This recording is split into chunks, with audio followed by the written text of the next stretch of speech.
အားလုံးပဲမင်္ဂလာပါရှင်ဒီနေ့မှာတော့စန်တိုဇာမှာရှိတဲ့အဲ့ဒီမွေကြီးနဲ့တပုံသွားရိုက်လာတဲ့အကြောင်းလေးကို blog ပုံစံမျိုးလေးရိုက်ပြီးတော့တင်ထားပေးတာပါ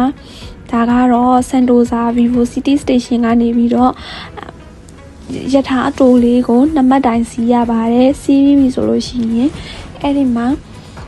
သူသွားရတဲ့လမ်းကြောင်းလေးတွေရေးထားတယ်ပေါ့နော်ကေဘယ်ကားစီးတဲ့ line ရဲ့ဘေးကနေပြီးတော့သွားရတာပါအဲ့ဒီမှာဆက်လေက3ဆင့်စီးပြီးတော့အပေါ်တက်ရပါတယ်အပေါ်ရောက်ပြီဆိုလို့ရှိရင်အဆောက်အဦအကြီးကဖျောင်းရုပ်တွေထားတဲ့အဆောက်အဦရှိမယ်အဲ့ဒီရဲ့ဘေးနားလေးမှာအမြင့်စီးတဲ့ဆက်အဝိုင်းရှိရပေါ့နော်အဲ့ဒီရဲ့ရှေ့တက်တဲ့နားလေးမှာမှအဲ့ဒီရဲ့မွေကြီးရရှိတာပါအဲ့ဦးလေးကြီးပြောတာကတော့မကြိုက်တတ်ဘူးပေါ့နော်တက်ပုံရိုက်မယ်ဆိုလို့ရှိရင်တော့တယောက်ကို$9ပေးရပါတယ်ရှင်ဒါကတော့ကျွန်မရဲ့ပထမဆုံးကင်မှုတဲ့အတွေ့အကြုံလေးပါရှင်